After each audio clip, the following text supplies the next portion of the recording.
Hi, welcome to Virtually Sunday, a production of Whatsoever You Do Incorporated in Green Bay, Wisconsin. My name is Tony Pickler.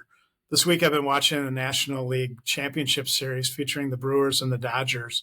And one of the things that happened during the game is that they had a feature of a pitcher who's not a part of either one of those two teams. It was Paul Skeens, the great pitcher from the Pittsburgh Pirates. They were talking and showing Paul Skeens in his daily workout. It's a workout in which he does very basic exercises and dynamics and drills to help him to be one of the best pitchers ever. And you would think that repetition and that monotony and that doing something the same way each and every day, day in and day out, would get boring, would get dull. But Skeens talked about how he doesn't focus on the pain, doesn't focus on his tiredness, he doesn't focus on the fact that it isn't the most exciting workout in the world. He focuses on the fact that he has a vision for how all of that will help him to be a better pitcher when it comes to game time. Well, as I was watching that little special about him, I thought about words like weariness and persistence and having a vision for the future. And I also thought about the fact that he truly doesn't really do it alone. He does in a way in the fact that it's a solo workout, but he's got the support of teammates and family and friends to do what he does on a daily basis to be the best player that he can be. I think back to this Sunday's readings and look at the reading from the book of Exodus.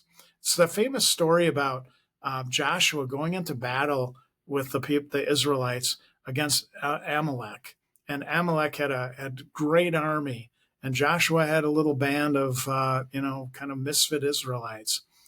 Well, in the battle, they found that when Moses would raise his arms, that Joshua would get the best of Amalek and his warriors.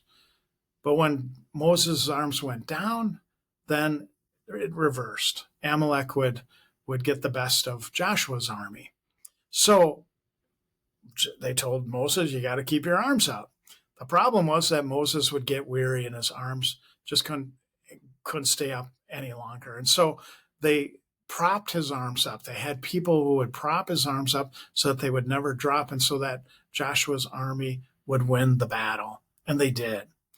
Fast forward to Luke's gospel. It's a story of the widow who goes up against an unfavorable judge.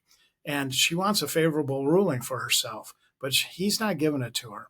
Well, she keeps persistently going back again and again and again to that judge, really bugging him to give her the favorable judgment. He finally relents, and he does. Her persistence made a difference.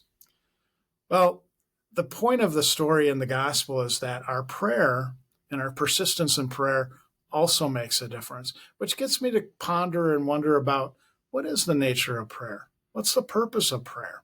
Is it to convince God of something, to do something favorable for us, like the widow in the story?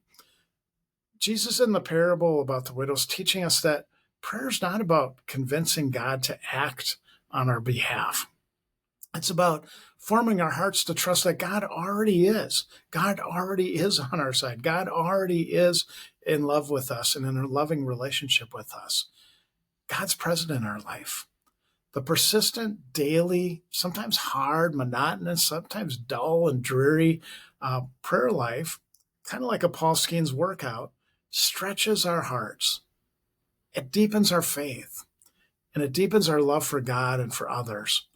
That's the end result. There's something else to be learned about the readings for this Sunday, I think.